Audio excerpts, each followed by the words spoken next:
Now, your forecast first. Good Monday evening, everyone. We've got a snowstorm on the way. The same storm that brought snow to South Texas brings heavy snow and ice to the area tonight. It'll be very icy for your Tuesday morning. I'll have everything you need to know coming up. Eyewitness News at 6 starts now. This is Eyewitness News at 6 on WUTR. Tonight's top stories on Eyewitness News. Governor Andrew Cuomo is now responding for the first time to a recent report that the state hid nursing home COVID data. We have his full response from today's press conference. And you can now stay at a number of businesses an hour longer. We have that full list coming tonight as well. Plus, as many are now preparing for the COVID-19 vaccination process, we spoke with someone who recently went through it all. What tips and information she's now sharing and more coming on Eyewitness News. It starts right now. Good Monday evening, I'm Thomas Fleming. Thank you for joining us tonight. For the first time and on camera today, Governor Andrew Cuomo is addressing the controversy over last week's New York Post report that the state hid nursing home data over fear of a federal probe. Numerous lawmakers on both sides of the aisle have called for an independent investigation and for the governor's emergency powers to be stripped over the news.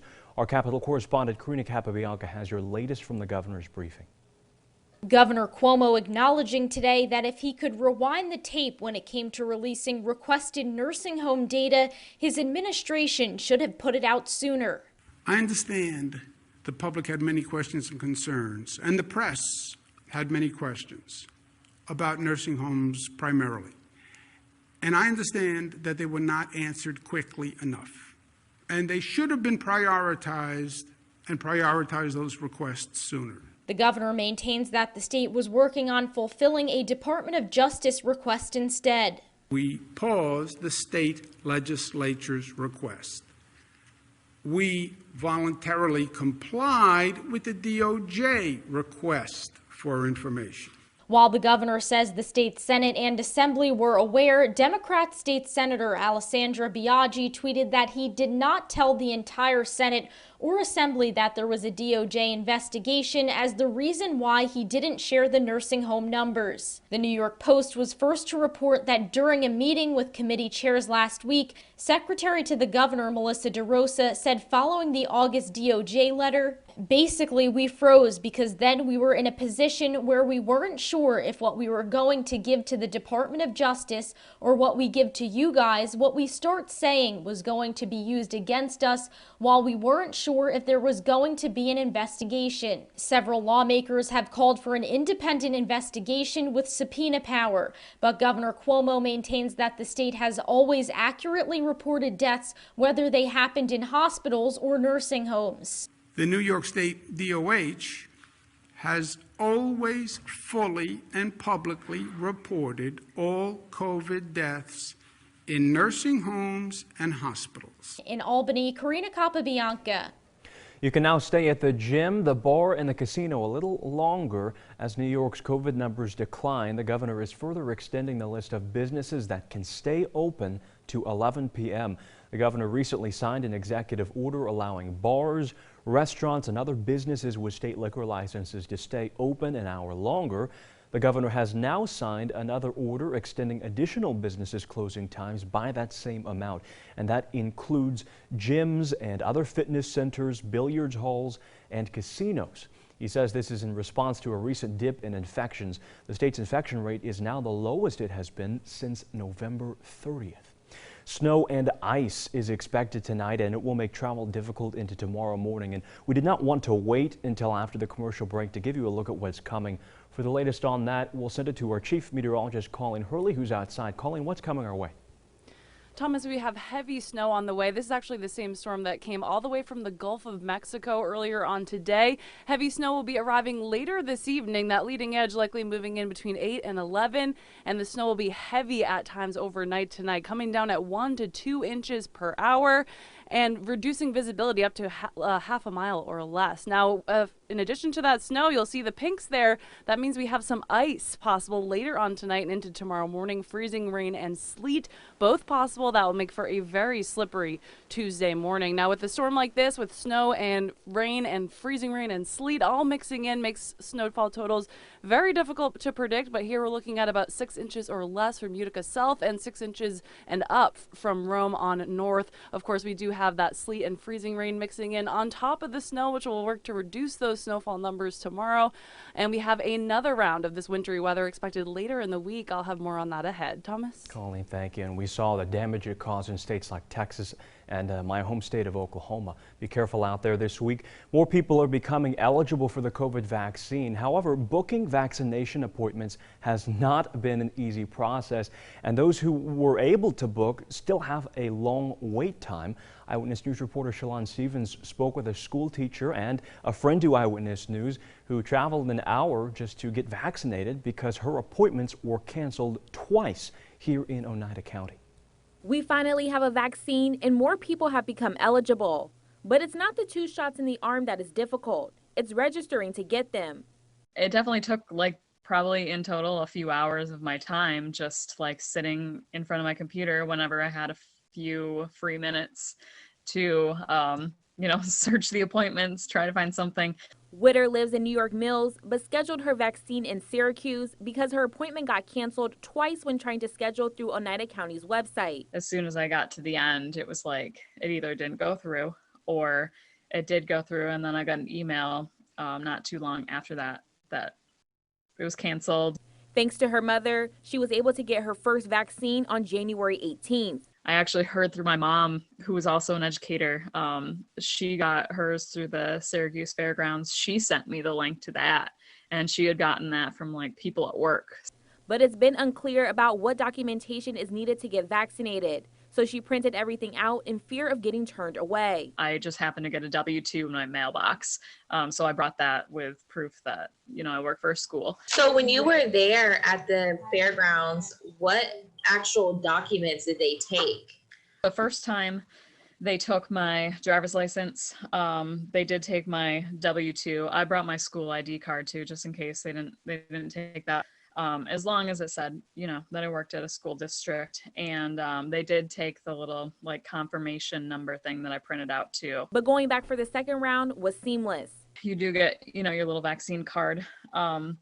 When I came back the second time, all I had to do was give them that and my driver's license. WUTR did feel a bit ill after receiving her second shot, but she said a good night's sleep relieved the pain. It's really nice. I actually had a really good experience getting vaccinated both times. It just felt happy. Reporting, Shalon Stevens, Eyewitness News.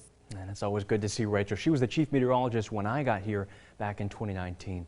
We did have one of our own go through the COVID vaccine schedule process. Our Jasmine Allen joins us live in the studio. And Jasmine, what can you tell us about the online process? Was it smooth? Was it difficult? Well, thank you, Thomas. The overall process, it only took me about 10 minutes to complete. I knew that there was limited appointments available, so I waited up until midnight to sign up. I went on Google, I just typed in New York State COVID vaccine schedule, and it brought me right to the governor's website. And from there, I had to fill out my name, my birth date, all the basic information, and then I was asked if I had a comorbidity, defined by the CDC, to which I clicked yes. So was it that simple, or was there another round of questions? Well, no, it wasn't quite that simple, Thomas. It brought me to another screen where there was a bunch of different questions ranging from my insurance, whether or not I've been exposed to COVID, or if I've traveled within the last 2 weeks, if I received any vaccines recently, emergency contacts, all that kind of stuff. So I was actually given a great piece of advice from someone who's already gone through the process, and that's to only fill out the fields that are required. So everything that you didn't need to respond to, I skipped right over because I just feared that if I went through everything that I might not be able to actually get that appointment. Unfortunately, I won't be able to get the vaccine until April, but it's a start. So everyone who's able to sign up, I say just go on the website, book an appointment as soon as possible. Well, Jasmine, thank you for sharing your experience with us. Be sure to get our CNY homepage app so you can stay up to date with all of the latest local news. And when we return, our chief meteorologist, Colin Hurley, will have a detailed local forecast. Stay with us tonight.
Good evening, sir. Where are we at? Weather? Yeah. So this show was good. We're talking about snow and ice coming through tonight, tomorrow morning, and then another round of the yucky stuff Thursday night into Friday morning.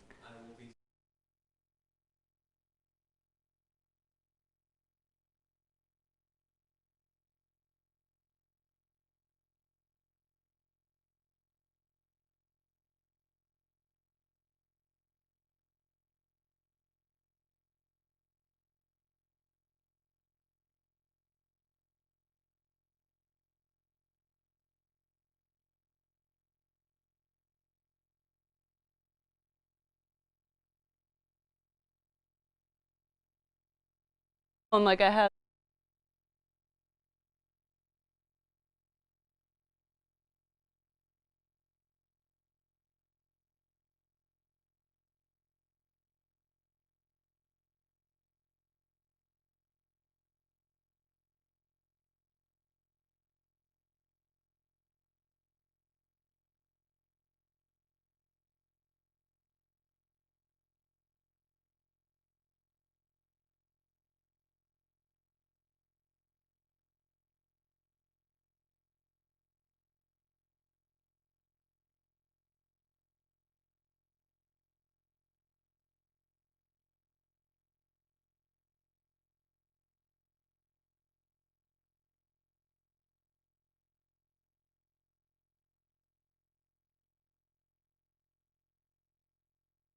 Your Eyewitness weather forecast. Well, we had a cloudy and cool February day today and a quick inch of snow coming through midday. You can see that wetting the road down here pretty quickly in the middle of the time lapse and then clearing up here later in the afternoon. And temperatures right now in Utica sitting at 26 degrees.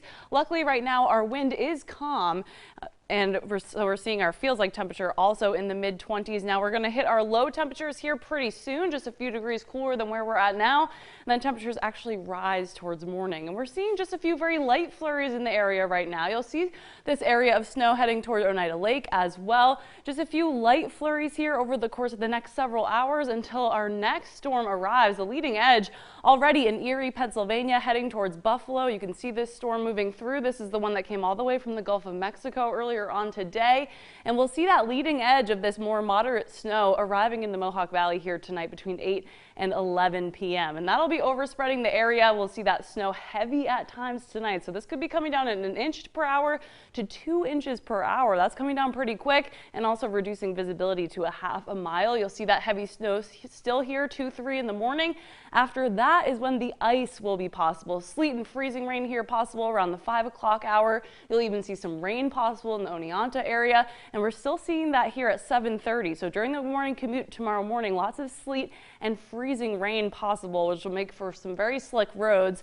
And then later in the morning, it'll actually be pretty quiet. We'll see a bit of a lull here, and in the afternoon, just a few showers, rain or snow possible, and then we cool off tomorrow evening, and we'll see some scattered snow showers in the wake of that storm, as well as a lake effect snow band kicking on for tomorrow night. And here on Wednesday, that'll be a quiet day, maybe a flurry here in the morning, but some clearing in the afternoon. That'll be our dry day ahead of our next storm that moves in on Thursday. Now, with all this rain and sleet mixing in, it makes snowfall totals very difficult to pin down, but we're basically looking about 6 inches from Utica on south and 6 inches or more from Rome onto the north, with a foot possible in the Loudville and north of Old Forge area as well. We're seeing this sleet and freezing rain falling on top of the heavy snow, so that's going to bring these snow totals down even into tomorrow morning. Then our next round of snow coming in on Thursday. This will bring us several inches of heavy snow once again. You'll see the pink not too far off, so we will need to watch for the threat of some icing for Friday morning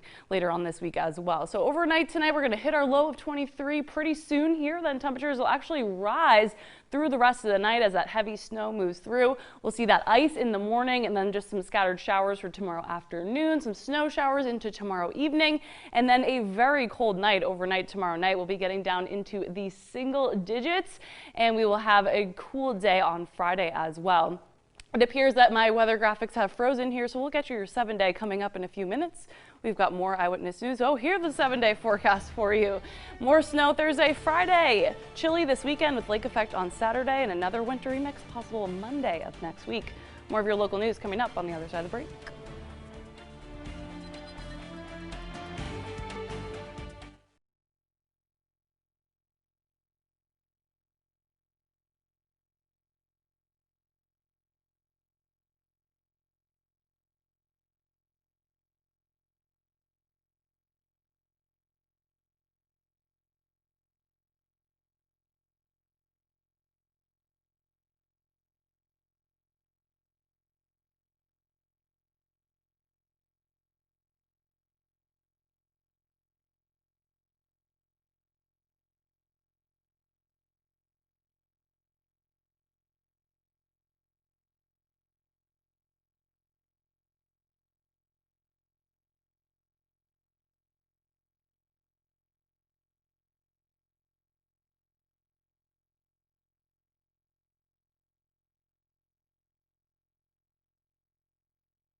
You're watching Eyewitness News at 6 on WUTR. The city of Utica has declared another snow emergency, and this goes into effect tonight at 10 p.m. Vehicles must be removed from the streets before then to allow crews to safely begin plowing that snow.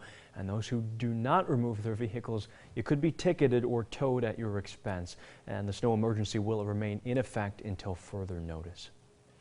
In urban and suburban areas around the country, sales tax revenue has fallen across the board, but that's not necessarily the case in the North Country.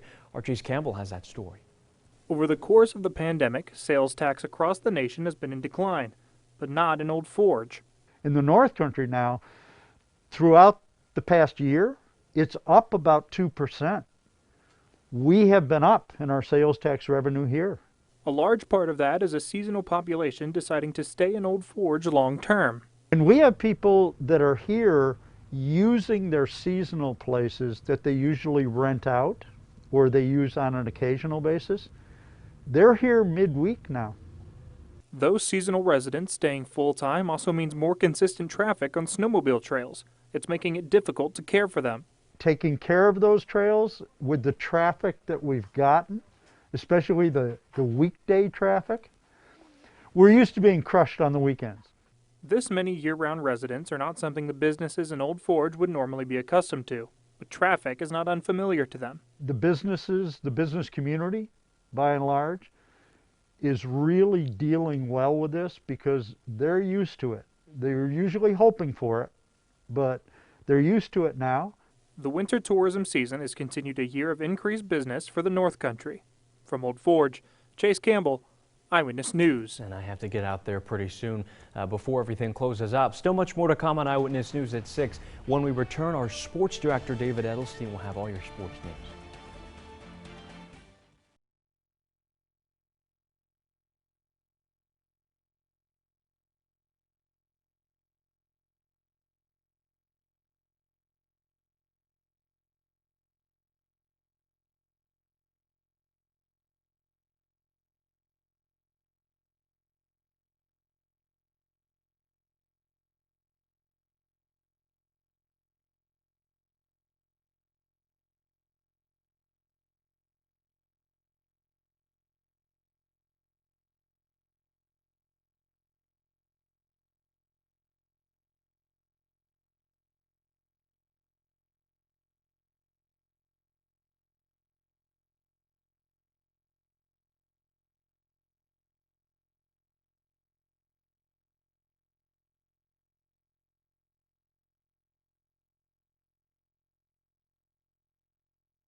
And that's also a problem when you're facing the other way and someone just walks in.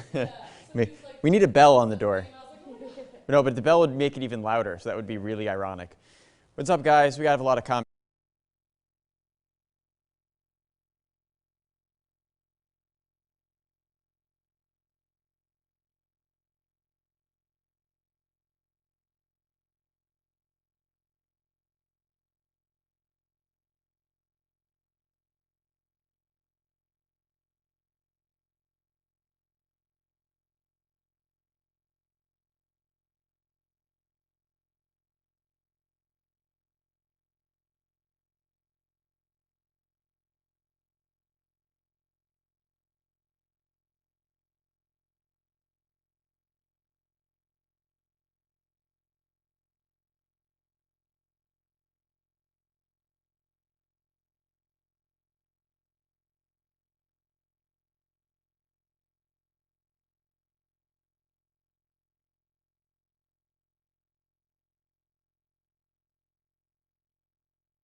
Eyewitness Sports right now. Some sports back in action tonight, and specifically, it's the Oneonta High School boys and girls basketball teams playing again.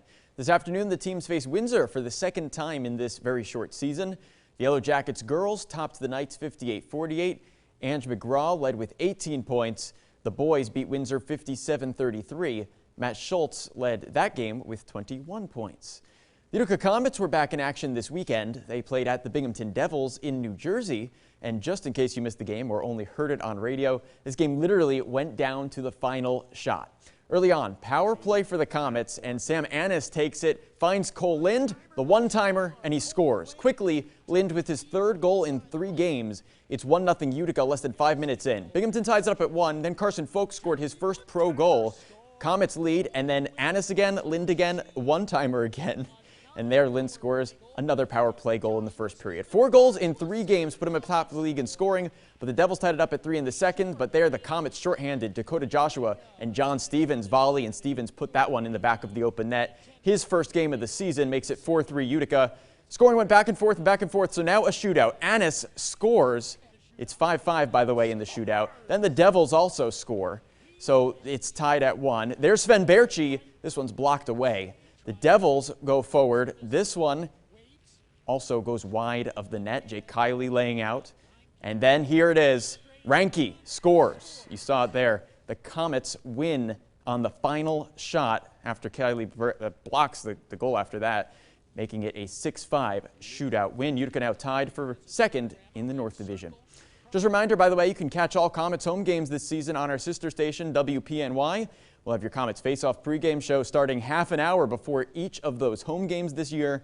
The first one, 6:30 p.m. this Wednesday before the Comets' 2021 season opener against the Syracuse Crunch. Also in the AHL, 2 Rochester Americans players are now up on the Buffalo Sabres taxi squad. Rasmus Asplund and Andrew Oglev are now filling in spots left open by the Sabres, calling up Stephen Fogarty and William Borgen and Brandon Davidson. Asplund, Ogilvy, and Fogarty played against the Comets in the season opener. And in the NHL, the New Jersey Devils returned to practice today after 15 days off following COVID-19 protocols. Coaches, players, all the Devils really were reportedly following the COVID-19 protocol, and the team went on pause once they hit 10 players on that COVID-19 list. So now that they're back in action, this means that teams like the New York Rangers can finally get back to playing against the Devils in this rivalry as soon as tomorrow at 7 p.m. So for now, that's all for sports. Be sure to check out cnyhomepage.com for all your top sports stories and a lot of Comets previews coming up for this home opener this week. There's more Eyewitness News after the break. So stay friendly and stay tuned.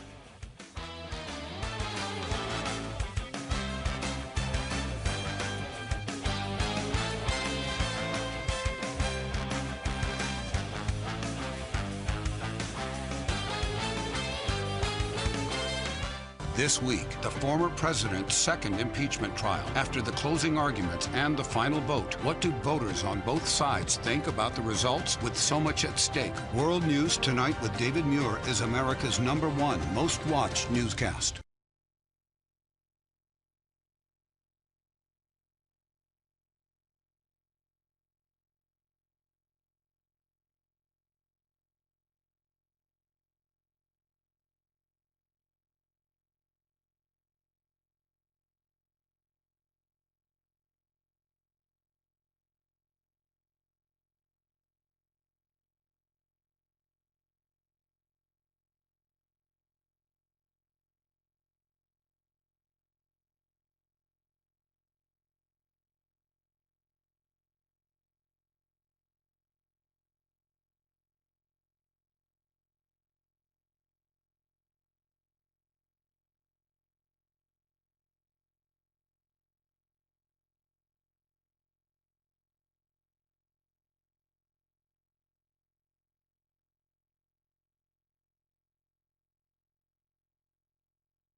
Eyewitness News continues on WUTR. Welcome back to Eyewitness News at 6. You know, it wasn't just humans who celebrated Valentine's Day yesterday. Bolivian black-capped squirrel monkeys at the Zoological Society of London Zoo were treated to their favorite gift, mealworms, for Valentine's Day. Zookeepers packed the treats inside bags decorated with hearts and made sure there was a bag for every monkey. That certainly didn't stop them from wrestling over the treats.